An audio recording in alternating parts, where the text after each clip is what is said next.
सर्वांना श्री स्वामी समर्थ. तर आज गुरुवार होता. सकाळी सकाळी छान अशी देवपूजा झाली. देवाजवळ सुद्धा छान गणपती बाप्पांची रांगोळी काढली. सर्व देवांना फूल वगैरे अर्पण करून झाले. आणि आज गुरुवार असून सुद्धा मी घरीच होती, कारण केंद्रामध्ये अजिबात गेलेली नव्हती, कारण बऱ्यापैकी थंडी आता इकडे आहे आणि हवासुद्धा सुटलेली आहे.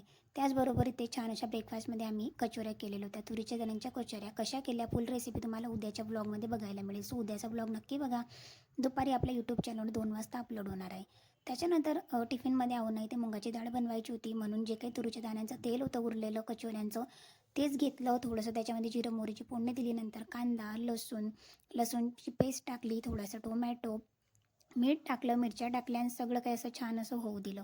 मीठ टाकल्याच्यानंतर अगदी व्यवस्थित असं झालं. त्याच्यानंतर थोडीशी हळद टाकली, किचन किंग गरम मसाला टाकला, धनापूड पावडर टाकली, जे काही होते अजून ते गरम मसाले टाकले. नंतर कोथिंबीर टाकली आणि मुगाची डाळ भिजत टाकलेली होती तीसुद्धा टाकून दिली. कन्सिस्टन्सीप्रमाणे थोडंसं पाणी घेतलं. नंतर पोळ्या वगैरे सुद्धा बनवल्याने असा होता माझा आजचा दिवस.